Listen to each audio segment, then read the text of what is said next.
Hey, I want you to think about the last time you felt genuinely well.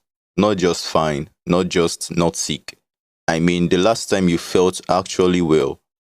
If you had to think for more than 2 seconds, that's the problem I'm here to talk about today. Because your body has been sending you signals for a while now. Low energy, brain fog, the weird heaviness you feel in the early morning around 3 a.m., the sleep that never fully recharges you.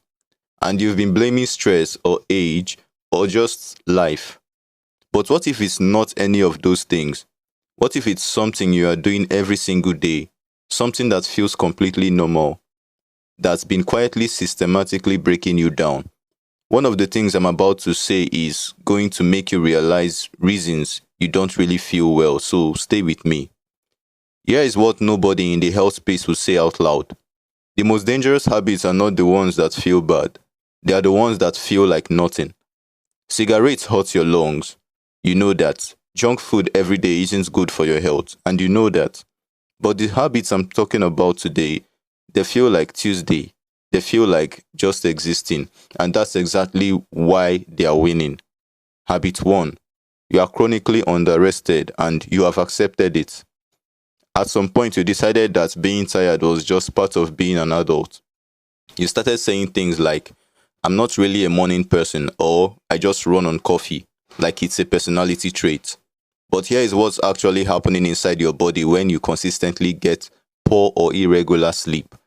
Your brain has a cleaning system. It's called the glymphatic system. And it only activates fully during deep sleep. It literally flushes out toxic waste, including the protein linked to Alzheimer's disease.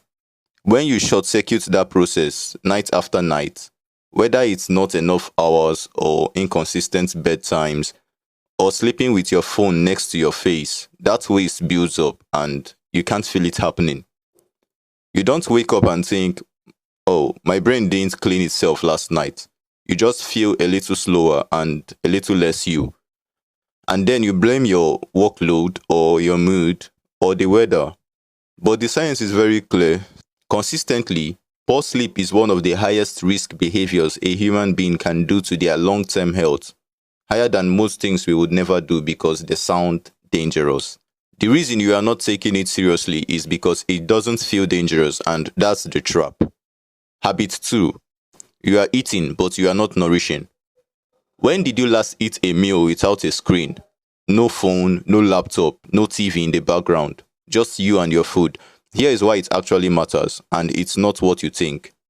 When you eat distracted, your nervous system stays in a low grade stress state, and your digestive system literally functions differently depending on whether your body thinks it's safe or not. In a stressed state, digestion slows, nutrition absorption drops, bloating increases. You can be eating perfectly, good food, right portions, and still be malnourished at a cellular level because of how you are eating. But it goes deeper than digestion. Your hunger hormones, leptin and ghrelin, communicate through your nervous system. When you eat fast and distracted, that communication gets scrambled. Your brain doesn't get the full signal on time, so you overeat. Then you feel sluggish, then you need more food or more caffeine to feel normal again. It's not a willpower problem, it's a nervous system problem. And the fix is almost offensively simple. Eat one meal a day without your phone, just one, and watch what changes. Habit 3. You've outsourced your mind and it's making you fragile. I want to be careful how I say this because I don't want it to sound like the usual phone is bad, go outside speech. This is different. Your brain has a mode it enters when there is no input, no sound, no content, no task. Scientists call it the default mode network. And in this state, your brain does something extraordinary.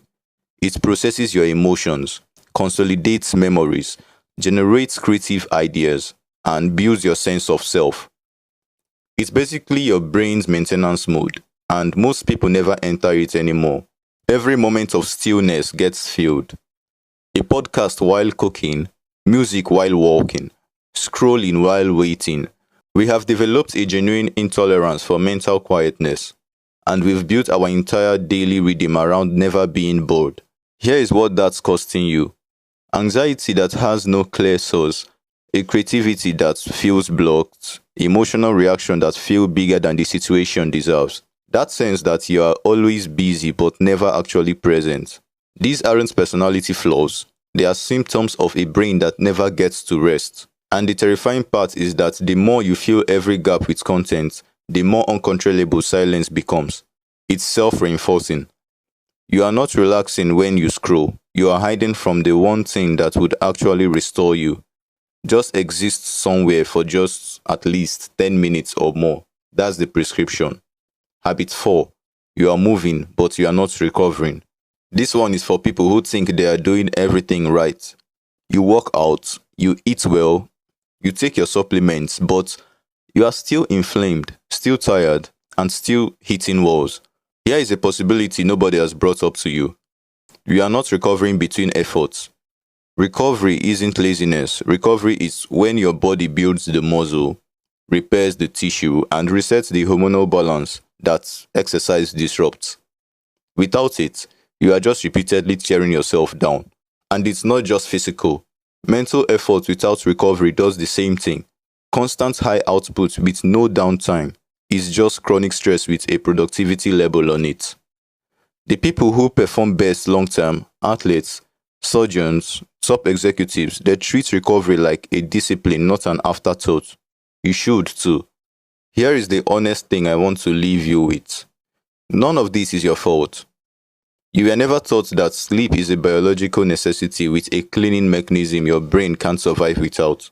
Nobody sat you down and explained what constant stimulation does to your capacity to feel calm. The food industry, the attention economy, the hustle culture, they all benefit from you being slightly depleted, slightly distracted, slightly numb. A tired, overstimulated person is easier to sell things to. But you are watching this, which means some part of you already knew something was off. And knowing is where it starts. You don't need a complete overhaul. You don't need a new routine by Monday. You just need to pick the one thing that resonates most. The sleep, the stillness, the way you eat, the recovery, and treat it like it matters. Because it does. Your body isn't failing you. It's just been waiting for you to pay attention. If these words hit you somewhere in your mind, drop a comment and tell me which habit you recognized in yourself. Not to confess, just to acknowledge it, because sometimes naming the thing is the first step to changing it. And if you want to go deeper on any of this, the sleep science, the nervous system, the nutrition, it's all here on the channel. Take care of yourself for real this time, and see you in the next one.